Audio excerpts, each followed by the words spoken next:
Ikalabing-siyam na kabanata. Kaya ipinakuha ni Pilato si Jesus at ipinahagupit. Gumawa ang mga sundalo ng koronang tinik at ipinutong kay Jesus. At sinuotan nila siya ng kulay ubeng kapa. At isa-isa silang lumapit sa kanya at nagsabi, "Mabuhay ang hari ng mga Hudyo!" At pinagsasampal siya. Muling lumabas si Pilato at sinabi sa mga tao, "Makinig kayo, ihaharap ko siyang muli sa inyo. Gusto kong malaman niyo na wala akong nakitang kasalanan sa kanya." Nang lumabas si Jesus suot ang koronang tinik at ang kulay ubeng kapa, sinabi ni Pilato, "Tingnan niyo siya." Nang makita si Jesus ng mga namamahalang pari at ng mga gwardya, sumigaw sila, "Ipako siya sa krus! Ipako siya sa krus!" Pero sumagot si Pilato, "Kayo ang kumuha sa kanya at magpako sa krus. Dahil kung sa akin lang ay wala akong makitang kasalanan sa kanya." Pero nagpumilit ang mga Hudyo, "May kautusan kami, at ayon dito, dapat siyang mamatay dahil sinasabi niyang anak siya ng Diyos." Nang marinig ito ni Pilato, lalo pa siyang natakot. Kaya muli niyang dinala si Jesus sa loob ng palasyo at tinanong, "Taga saan ka ba?" Pero hindi sumagot si Jesus.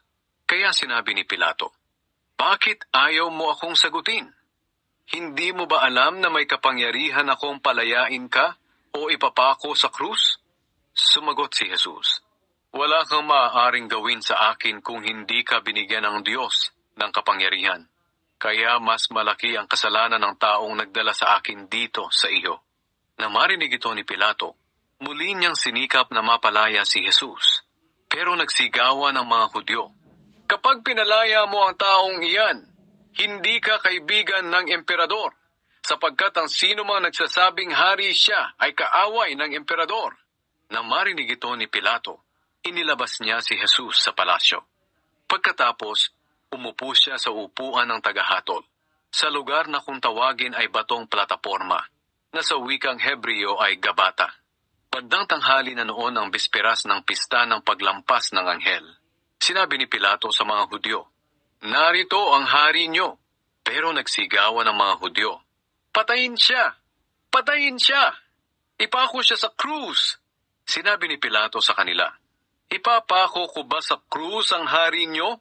Sumagot ang mga namamahalang pari, "Wala kaming ibang hari kundi ang emperador."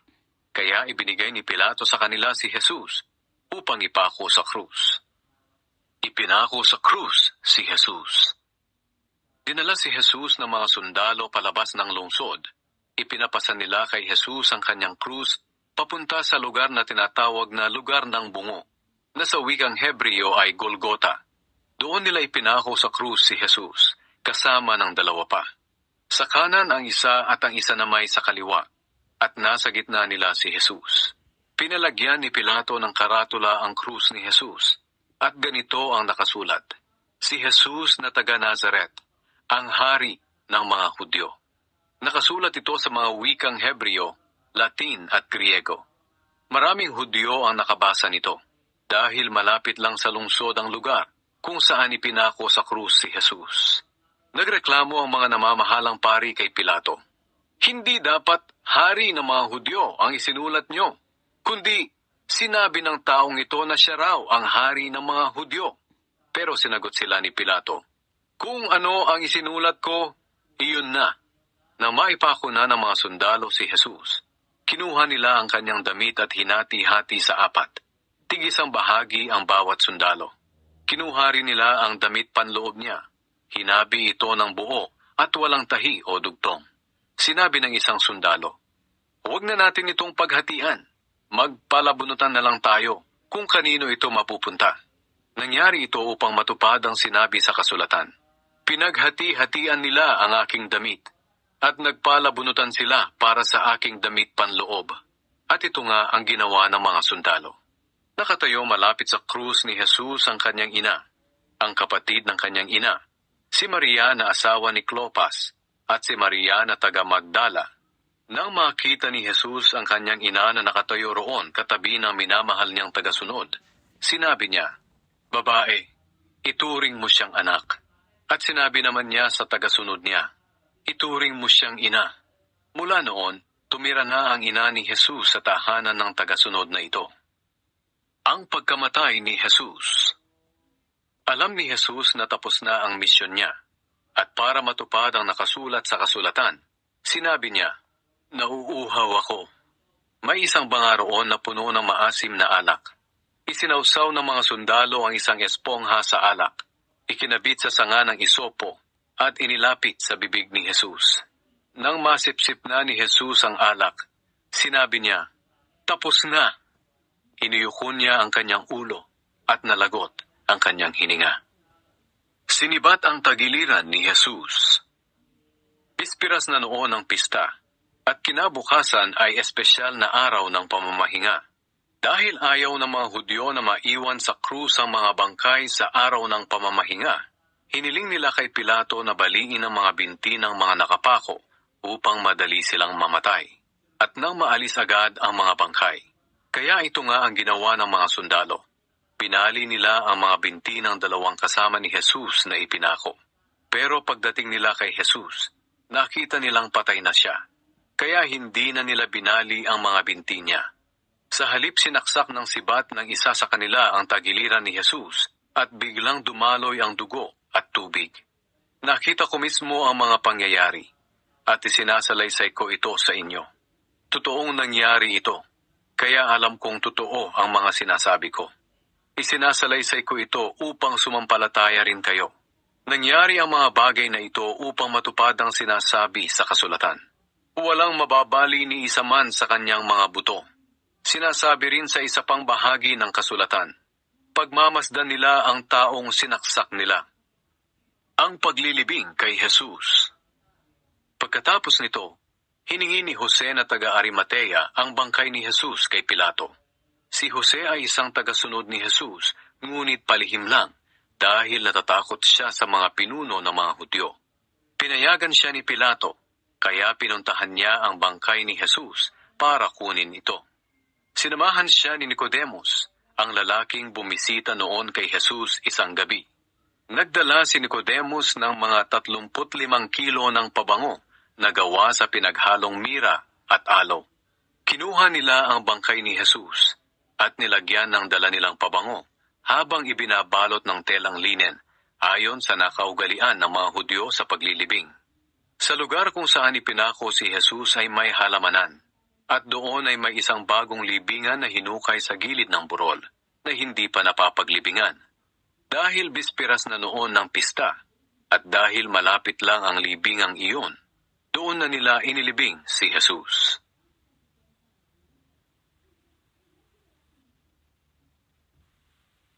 Ikadalawampung kabanata. Muling nabuhay si Jesus.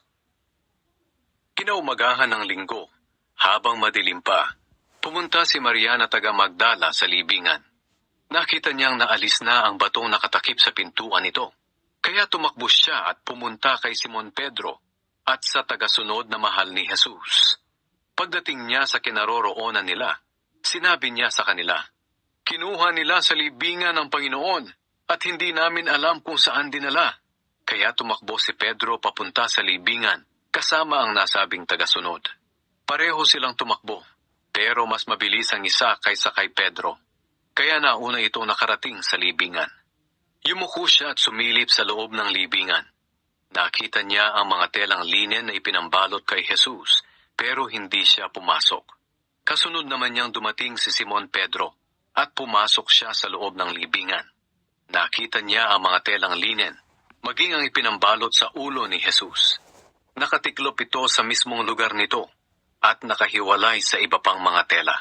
Pumasok na rin ang tagasunod na naunang nakarating, at nakita rin niya ang mga ito.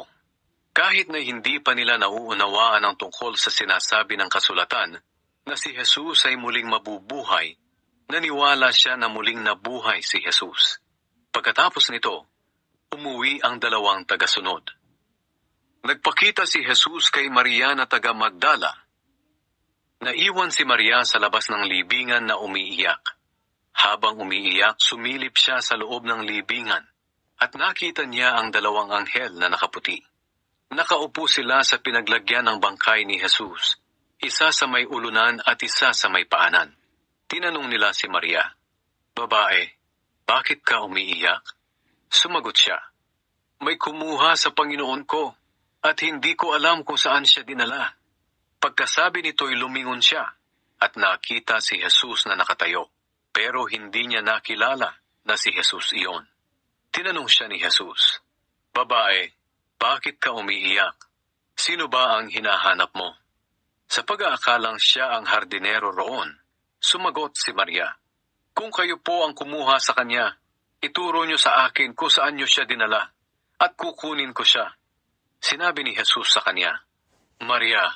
Humarap si Maria kay Jesus at sinabi sa wikang Hebreo, "Rabboni." Ang ibig sabihin ay, "Guro." Sinabi ni Jesus, "Huwag mo akong hawakan, dahil hindi pa ako nakakabalik sa aking ama. Pumunta ka sa mga kapatid ko at sabihing, babalik na ako sa aking ama na inyong ama, at sa aking Diyos na inyong Diyos." Kaya pinuntahan ni Maria na taga Magdala ang mga tagasunod ni Jesus, at ibinalita sa kanila na nakita niya ang Panginoon. At sinabi niya sa kanila ang mga ipinapasabi ni Jesus. Nagpakita si Jesus sa mga tagasunod niya. Nang takip-silim na ng araw na iyon, nagsama-sama ang mga tagasunod ni Jesus. Ikinandado nila ang mga pinto, dahil sa takot sa mga pinuno ng mga Hudyo. Dumating si Jesus at tumayo sa gitna nila at sinabi, "Sumainyo ang kapayapaan." Pagkasabi niya nito, ipinakita niya ang sugat sa mga kamay at tagiliran niya. Labis na natuwa ang mga tagasunod nang makita ang Panginoon. Muling sinabi ni Jesus sa kanila, "Sumainyo ang kapayapaan. Kung paanong sinugo ako ng Ama, kayo ay sinusugo ko rin." Pagkasabi niya nito, hiningahan niya sila at sinabi, "Tanggapin niyo ang banal na Espiritu. Kung patatawarin niyo ang kasalanan ng isang tao, pinatawad na siya ng Diyos. At kung hindi niyo patatawarin ang kanyang kasalanan, hindi rin siya pinatawad ng Diyos." Ang pagdududa ni Tomas. Si Tomas na tinatawag na kambal na isa rin sa 12 apostol ay hindi nila kasama noong nagpakita si Jesus. Kaya ibinalita nila sa kanya na nakita nila ang Panginoon. Pero sinabi niya sa kanila, "Hindi ako maniniwala hanggat hindi ko nakikita ang mga sugat ng pagkakapako sa mga kamay niya at mahipo ang mga ito, pati na ang sugat sa kanyang tagiliran." Makalipas ang 8 araw, nagtipon ulit ang mga tagasunod ni Jesus sa loob ng bahay. Kasama na nila si Tomas. Kahit nakakandado ang mga pinto, dumating si Jesus at tumayo sa gitna nila at sinabi, "Sumainyo ang kapayapaan." Sinabi ni Jesus kay Tomas, "Tingnan mo ang mga kamay ko. Hipuin mo, pati na rin ang aking tagiliran. Huwag ka nang magduda. Maniwala ka na." Sinabi ni Tomas sa kanya, "Panginoon ko at Diyos ko." Sinabi ni Jesus sa kanya, "Naniniwala ka na ba dahil nakita mo ako? Mapalad ang mga naniniwala kahit hindi nila ako nakita." Ang layunin ng aklat na ito. Marami pang himalang ginawa si Jesus na nasaksihan ng mga tagasunod niya ang hindi naisulat sa aklat na ito. Pero ang nasa aklat na ito ay isinulat upang sumampalataya kayo na si Jesus nga ang Kristo, ang anak ng Diyos. At kung sasampalataya kayo sa Kanya, magkakaroon kayo ng buhay na walang hanggan.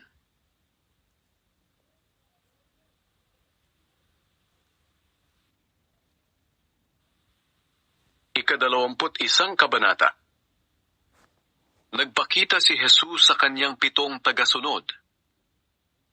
Pagkalipas ng ilang araw, muling nagpakita si Jesus sa mga tagasunod niya sa may lawa ng Tiberias. Ganito ang nangyari. Magkakasama noon sina Simon Pedro, Tomas na tinatawag na kambal, Nathaniel na taga-Kana na bayan sa Galilea, mga anak ni Zebedee at 2 pang mga tagasunod. Sinabi ni Simon Pedro sa kanila, "Mangingisda ako." Sumagot sila, "Sasama kami." Kaya sumakay sila sa bangka at pumalaot. Pero wala silang nahuli ng gabing iyon. Nang madaling araw na, may nakita silang nakatayo sa dalampasigan. Pero hindi nila nakilala na si Jesus iyon. Tinawag sila ni Jesus, "Mga kaibigan, may huli ba kayo?" Sumagot sila, "Wala po." Sinabi ni Jesus sa kanila, "Ihulog niyo ang lambat sa gawing kanan ng bangka at makakahuli kayo." Iyon nga ang ginawa nila. Halos hindi na nila mahila ang lambat sa dami ng nahuli nilang isda. Sinabi kay Pedro ng tagasunod na minamahal ni Jesus, "Ang Panginoon iyon." Nang marinig ito ni Pedro, isinuot niya ang damit na hinubad niya, tumalon sa tubig at lumangoy papunta sa dalampasigan. Ang ibang mga tagasunod na nasa bangka ay bumalik din sa dalampasigan na hila-hila ang lambat na puno ng isda. Dahil mga 70 metro lang ang layo nila sa pampang. Pagdating nila sa dalampasigan, nakita nila roon ang nagbabagang uling na may nakasalang na isda at ilang tinapay. Sinabi ni Jesus sa kanila, "Magdala kayo rito ng ilang isda na nahuli ninyo." Kaya sumampa sa bangka si Pedro at hinila papunta sa pampang ang lambat na puno ng malalaking isda na 153 lahat-lahat. Pero kahit ganoon karami ang isda, hindi nasira ang lambat. Sinabi ni Jesus sa kanila, "Mag-almusal na kayo." Wala ni isa sa mga tagasunod ni Jesus ang nangahas magtanong kung sino siya, dahil alam nila na siya ang Panginoon. Kumuha si Jesus ng tinapay at ibinigay sa kanila. Ganoon din ang ginawa niya sa isda. Ito na ang ikatlong pagpapakita ni Jesus sa mga tagasunod niya, pagkatapos niyang mabuhay muli. Si Jesus at si Pedro. Pagkatapos nilang mag-almusal, sinabi ni Jesus kay Simon Pedro, "Simon na anak ni Juan, mahal mo ba ako ng higit sa pagmamahal nila?" Sumagot si Pedro, "Opo, Panginoon, alam niyo po na mahal ko kayo." Sinabi ni Jesus, "Alagaan mo ang aking mga tupa." Muling sinabi ni Jesus, "Simon na anak ni Juan, mahal mo ba ako?" Sumagot si Pedro, "Opo, Panginoon, alam niyo po na mahal ko kayo." Sinabi ni Jesus, "Alagaan mo ang aking mga tupa." Sa ikatlong ulit ay sinabi ni Jesus, "Simon na anak ni Juan, mahal mo ba talaga ako?" Nasaktan si Pedro dahil 3 beses na siyang tinanong kung mahal niya si Jesus. Kaya sumagot siya, "Panginoon, alam niyo po ang lahat ng bagay. Alam niyo rin po na mahal ko kayo." Sinabi sa kanya ni Jesus, "Alagaan mo ang aking mga tupa." Sinasabi ko sa iyo ang totoo. Noong bata ka pa, ikaw mismo ang nagbibihis sa sarili mo at pumupunta ka kung saan mo gusto. Pero pagtanda mo, iuunat mo ang mga kamay mo at iba na ang magbibihis sa iyo. At dadalhin ka sa lugar na hindi mo gusto. Sinabi ito ni Jesus para ipahiwatig kung anong klaseng kamatayan ang daranasin ni Pedro upang maparangalan ng Panginoon. Pagkatapos sinabi ni Jesus kay Pedro, "Sumunod ka sa akin." Ang tagasunod na minamahal ni Jesus. Nang lumingon si Pedro, nakita niyang sumusunod sa kanila ang tagasunod na minamahal ni Jesus. Siya ang tagasunod na nakasandal kay Jesus nang naghahapunan sila. At siya ang nagtanong kay Jesus kung sino ang magtatraidor sa kanya. Nang makita siya ni Pedro, nagtanong siya, "Panginoon, paano naman po siya?" Sumagot si Jesus, "Kung gusto ko siyang mabuhay hanggang sa pagbalik ko, ano naman sa iyo? Sumunod ka lang sa akin." Dahil dito, kumalat ang balita na ang tagasunod na ito ay hindi mamamatay. Pero hindi sinabi ni Jesus na hindi siya mamamatay. Ang sinabi lang niya, "Kung gusto ko siyang mabuhay hanggang sa pagbalik ko, ano naman sa iyo?" Ako ang tagasunod na nagpapatotoo sa mga bagay na ito, at siya ring sumulat nito. Alam ng iba na totoo ang sinasabi ko. Marami pang mga bagay ang ginawa ni Jesus. Kung isusulat ang lahat ng ito, palagay ko'y hindi magkakasya sa buong mundo ang lahat ng aklat na maisusulat.